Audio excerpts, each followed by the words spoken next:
सन 6 हिजरी में अल्लाह के हबीब सल्लल्लाहु अलैहि वसल्लम जब ग़ज़वाए बनु मुस्तलक के लिए तशरीफ़ ले गए तो आपके साथ उम्महातुल मोमिनीन में से हज़रत आयशा आपके साथ थी। हज़रत आयशा का एक ऊँट था जिस पर उनका होदज हुआ करता था।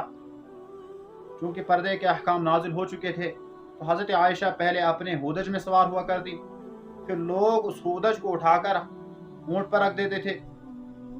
तो ग़ज़वे से फरागत होने के बाद और मदीना तय्यबा की वापसी के दौरान एक मंजिल पर काफ़िला ठहरा हुआ था। सुबह सादिक होने से पहले यह ऐलान किया गया काफ़िला रवाना होने वाला है, ताकि तमाम साथी अपनी ज़ुर्रियात से फारिग होकर तैयार हो जाएं। हज़रत आयशा को क़ज़ाए हाजत की ज़रूरत पेश हुई। वो क़ज़ाए हाजत के लिए जंगल तशरीफ़ ले तो इत्तिफाक से ये हुआ वहाँ पर उनका हाथ टूट कर गिर गया और गुम गया। तो उसको तलाश करने में उनको देर लग गई। तो जब वहाँ से वापस लौटी तो उन्होंने काफ़िले को वहाँ नहीं पाया, काफ़िला रवाना हो चुका था। और उनके ऊँट का किस्सा ये हुआ कि हस्बे आदत जब उनके होदज को उठाकर उनके ऊँट पर रख दिया गया तो किसी को ये ख्याल तक नहीं हुआ कि हज़रत आयशा इसमें मौजूद न हो, क्योंकि हज़रत आयशा उस वक़्त बहुत ही कम उम्र और बहुत ही कमज़ोर थी, इसलिए उनको ये पता न चल सका कि हज़रत आयशा इसमें मौजूद हैं या नहीं।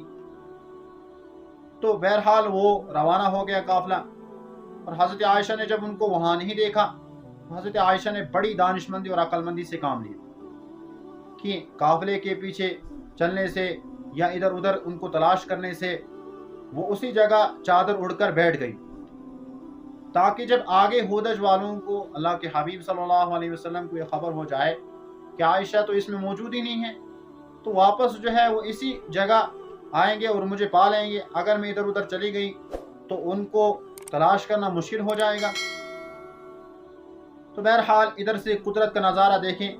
हज़रत आयशा को उसी सूरत के अंदर आँख लग गई, रात का वक़्त था, और एक सहाबी हज़रत सफ़वान बिन मुअत्तल रज़ियल्लाहु ताला अन्हु अल्लाह के हबीब सल्लल्लाहु अलैहि वसल्लम ने उनको इसीलिए मुकर्रर किया था ताकि काफ़िला रवाना होने के बाद जो गिरी पड़ी चीज़ें हों वो उनको उठाकर महफूज कर लें। तो हज़रत सफ़वान बिन मुअत्तल सुबह के वक़्त थोड़ी थोड़ी रोशनी आई हुई थी।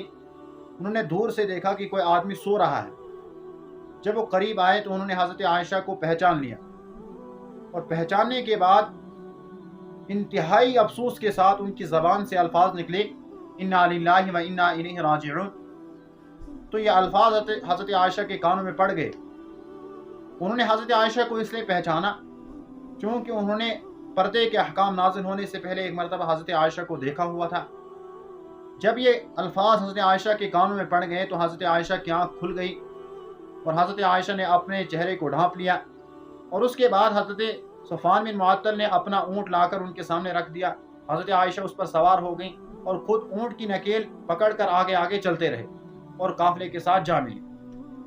और इधर अब्दुल्ला बिन उबई, इतना बड़ा खबीस बदबख्त, मुसलमानों का अल्लाह के हबीब सल्लल्लाहु अलैहि वसल्लम का सबसे बड़ा दुश्मन, उसको जब ये बात हाथ लगी तो तबाही बकना उसने शुरू कर दी। और अजीब बात यह है कि इस सुनी सुनाई बातों के अंदर 3 बुले बले सहाबा वो भी इसका शिकार हो गए। मर्दों में से हज़रत हसन बिन साबित और हज़रत मिस्रा, और औरतों में से हज़रत हमना। तो जब मुनाफिकीन ने इसका चर्चा किया और ये चर्चा आम हो गया तो अल्लाह के हबीब को इससे बहुत तकलीफ हो गई और मुसलमानों को भी बहुत तकलीफ हो गई। तो अल्लाह तबारक व तआला ने आयशा रज़ी अल्लाह तआला की बारात के लिए और बहतान बांधने वालों और उनमें शरीक होने वालों के लिए कुरानी आयत नाजिल फरमाई, उनकी मज़म्मत के लिए। कुरानी ज़ाब्ते के मुताबिक उनसे गवाह तलब किए गए कि आप गवाह लाएँ। तो वो कहाँ से गवाह लाते, क्योंकि उन्होंने तो अपनी तरफ से किस्सा गढ़ लिया था, इसलिए वो गवाह ना ला सके। तो फिर नतीजा ये हुआ कि अल्लाह के हबीब सल्लल्लाहु अलैहि वसल्लम ने उन पर हद क़ज़फ़ जारी किया, उनको 80-80 कोड़े मारे गए। फिर जो मुसलमान थे यानी जो सहाबा थे उन्होंने उस बात से तौबा कर ली, जो मुनाफिक थे वो उस पर डटे ही रहे। और वापसी के बाद हज़रत आयशा रज़ियल्लाहु ताला अन्हा अपने कामों काज के अंदर घर में मसरूफ़ हो गई। तो कुछ दिन के बाद उनकी तबीयत ख़राब हो गई। और हज़रत आयशा खुद बयान करती हैं, बुखारी शरीफ में है कि बीमार होने की सबसे बड़ी वजह ये हुई कि मैं अल्लाह के हबीब सल्लल्लाहु अलैहि वसल्लम का वो फ़ज़ल, वो करम جو ان کا ہمیشہ سے معمول تھا وہ اپنے ساتھ نہیں دیکھ رہی تھی، اور ادھر سے ان کو یہ بات بھی معلوم نہیں تھی کہ منافقین ان کے بارے میں کیا کہتے پھرتے رہے ہیں، ان کو اس بات کا کوئی علم نہیں تھا۔ تو حضرت عائشہ صدیقہ رضی اللہ تعالی عنہ ایک مرتبہ ام مصطح کے ساتھ قضاء حاجت کے لیے وہ باہر تشریف لے گئیں۔ اس زمانے کے اندر چونکہ آج کا سسٹم نہیں تھا، تو وہ جب باہر تشریف لے گئیں تو قضاء حاجت کی فراغت کے بعد ام مصطح کا پاؤں پھسل کر وہ گر گئیں، اور ان کی زبان سے بے ساختہ الفاظ نکلے، تعیس مصطح ہلاک ہو جائے۔ حضرت عائشہ نے جب یہ الفاظ سنے تو ان کو عجیب لگا کہ یہ اپنے ہی بیٹے کے لیے بد دعا دے رہی، یہ الفاظ تو مکہ کے اندر بد دعا کے لیے استعمال کیے جاتے ہیں، اور وہ ایک ایسا صحابی ہے جو بدری صحابی ہیں۔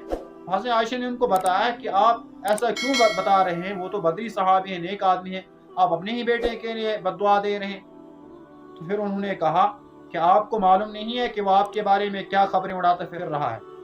حضرت عائشہ نے فرمایا کہ کیا کہتا ہے؟ اس نے پورا واقعہ بیان کیا کہ وہ آپ کے بارے میں تو بڑی بڑی غلط افواہیں پھیلا رہے ہیں۔ تو حضرت عائشہ فرماتی ہیں تو اس سے میرا مرض دوگنا ہو گیا،